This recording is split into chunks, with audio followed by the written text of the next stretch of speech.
Damn! Frank Kelly drew the word out into 2 syllables, a habit he'd picked up since moving to Atlanta 4 years ago. Would you look at the ass on the hot thing that just walked in? His teammate, Trayson Dyer, didn't even bother to look up from the text message he was typing out on his phone. In a minute. It's last call for placing bets on the West Coast games.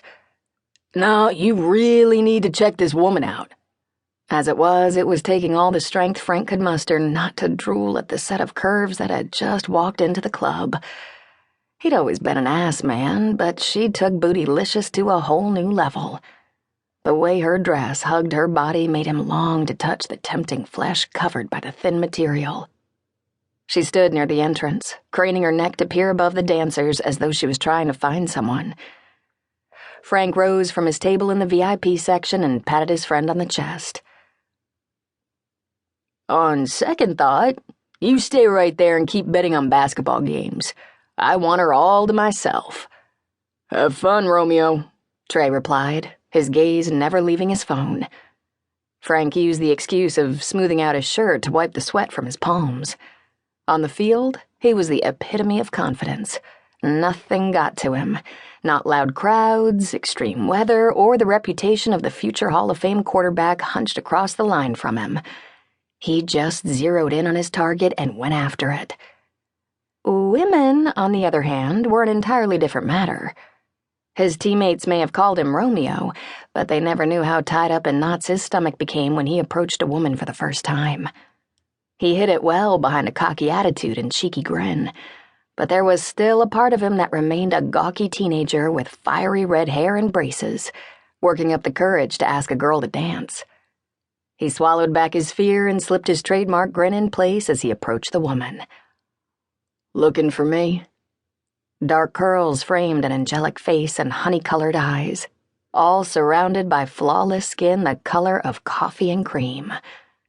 She arched one perfectly groomed brow. Excuse me? Ouch.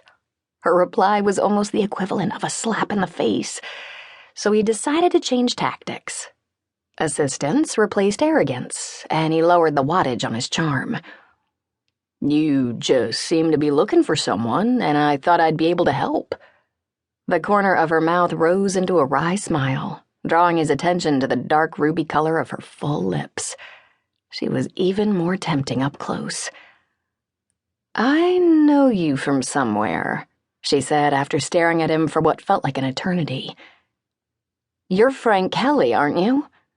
The one and only. He didn't wait for permission to take her hand and tuck it into the crook of his elbow. And I'd love to have you join me at my table. She unwound herself from him. Oh, no, Romeo. I've heard about you and the ladies. Shit.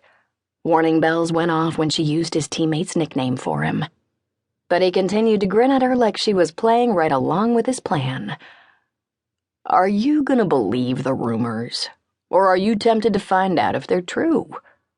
The arched brow returned, this time with a healthy dose of, are you fucking kidding me?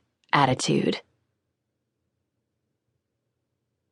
To keep listening to this audiobook, I've left you a link in the description so you can do it, at no cost thanks to Audible's 30-day free trial.